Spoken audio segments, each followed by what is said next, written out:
What's happening, Boot Junkies? Mike Tug Audio here, back with another video on home studio setup for voiceover. And I've got two microphones in the booth today, not the kind of microphones that I normally have in the booth. These are two handheld dynamic microphones, and they were sent to me by two Booth Junkies. Thank you so much for sharing this stuff with me, guys. It's super cool to get a chance to test all this stuff. If you want to send things to me to test and to share on this channel, Mike at boothjunkie.com. Mike at boothjunkie.com. I think I'll put a graphic here, I think is where it goes. Mike at boothjunkie.com. I'm happy to test it all out, and I have it for about a month or so, maybe a little bit longer. But I'll try and test it, get to know it, and to test it and to share it with all of you guys to see if it's something that's you might want to incorporate into your home studio. So anyway, we've got two microphones in the booth today from two different Boot Junkies. This one is from our friend Alan, who runs the Sound Speeds channel. If you haven't been subscribing to Sound Speeds, oh my God, tons of good content over there. Alan Williams, thank you so much for sharing this SM58 with me. And this is also from a fellow Boot Junkie, Marshall. And this is a blue Encore 100i. What I have found is that these things sound really, really similar. Now, the blue says that it pulls a blanket off your sound.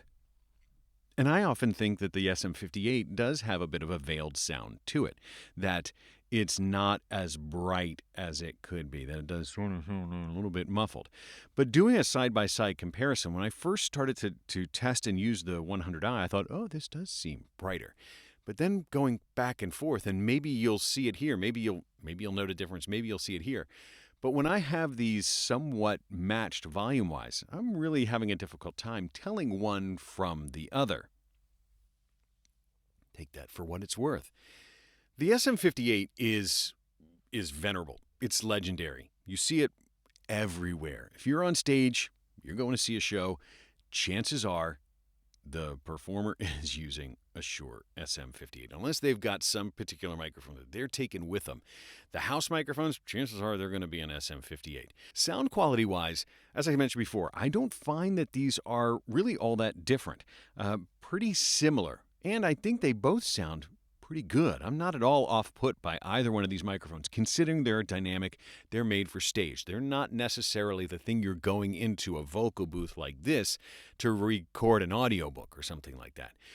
These are made for noisier environments. They're made for being out where it's loud, where you might have a crowd on the other side of you. I have a video in my archives where I put an SM58 in a super loud environment and to see how well it performed. And that's where these dynamics, they really shine. They do work well in a really loud environment. They do have good rejection from ambient noise. It's hard for me to demonstrate here in the booth today because it's in the booth, so it's really naturally really quiet in here. And it's raining outside, so I can't bring these microphones outside to show you how it is today. But that is what it is. Feature-wise, there's nothing on these mics. This one is not the switch model. Some SM58s you can buy that have a switch on them. This one does not have a switch. The blue Encore, also no switches. They're just microphone. Both of them seem very durable. They're gonna be roadworthy. Now, they say with a SM58 you can hammer nails with it. I wouldn't do that, but if it were to get dropped, if it were to get knocked around, I think there's a chance that both of these microphones are going to survive fairly well. I'm going to pull up the specification sheet if I can find it. They don't really have it on there. Let's just compare compare and contrast a couple of different of the important features of it. The blue, the frequency response, 50 hertz to 15 kilohertz. So it really does. It's not like a studio condenser that goes all the way up to 20,000 hertz or beyond. It does have sort of a high frequency cutoff, and that's, I think, the nature of the dynamic microphone itself. The specifications for the SM58 is the same, 50 hertz to 15 kilohertz. They're both cardioid microphones. So if you've seen any of my videos before, you know I make this shape all the time to represent the cardioid pattern, where the tip, the actual capsule of the microphone is the tip of that heart, and there's a lobe of sensitivity that comes out and around it. So they are sensitive from the front, but then they get progressively less sensitive as you go off to the side. So I'm about 90 degrees off to the side, and I'm about 90 degrees off to the side. And I can hear it very clearly in my headphones. It just falls right off. So that's nice that the sound, if you put any noise that's interfering with you, if you can put that on the less sensitive side of the mic, it's not going to hear it very well. It may still hear it. It's not going to be absolutely silent. There's no such thing as rejection from the back. At least not that I've been able to determine, but it will be far quieter in the back. Also with dynamics, they tend to fall off in sensitivity as you move back from the microphones. They tend to get much quieter as you're off them. So I'm about a foot off the microphone. My booth isn't that big, so I'm maybe 14 inches off the capsules of the microphone, and you should hear it does fall off quite a bit. And then you can get right up to these microphones, and you can also see if they have any proximity effect. Proximity effect is the tendency for a microphone to get bassier as you get up close to it. So some performers like that because it can bring out the bass in your voice, but other times it can add a lot of coloration to it where you don't want something to become bassier. You don't want the equalization to change as you get closer to the microphone. So you can decide if it displays any proximity effect, and if it sounds different as you move off it. It can be fixed with EQ. Generally, with that 50 hertz cutoff in the dynamic, you're not going to have all of the real sub-bass that might happen from proximity effect, but you still may need to EQ out a little bit of it from, say, 80 hertz down to 50. You might want to take that away. Just put a high-pass filter so only things above 80 hertz come through if you do find that there's a proximity effect demonstrated by either of these microphones. This maximum sound pressure level, they both are essentially, by being a dynamic, they're essentially limitless.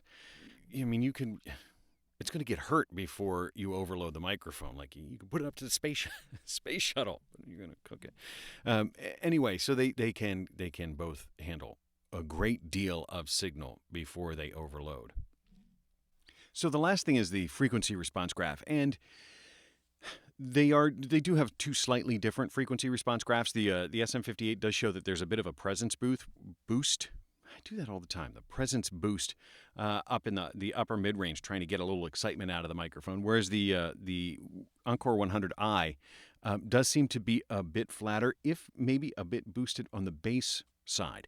Now, I'll say all of this is to say that I'm comparing these microphones when really it's probably not the best comparison. Really, this by having the I designator, the blue Encore 100i, I believe the I stands for it's an instrument microphone. It's not necessarily designed to be a vocal microphone.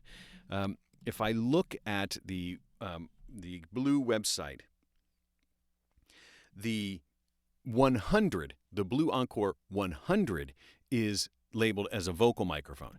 The Encore 100i, which this one is labeled as an instrument microphone. But they always say that the SM57 is an instrument microphone and the SM58 is a vocal microphone. And really, the guts of them are the same, except for this the basket, which is a little bit designed more for the vocalist, whereas the SM57 is meant to be put in front of a cabinet or on top of a drum or something like that. So it could be. I don't know. I don't know what the difference between the 100 and the 100i are. It's just my best guess. Does that help? Is this a good comparison? I'm not convinced. I'll be honest, I'm not convinced. I have both of these microphones here, so I thought I would do a side-by-side comparison.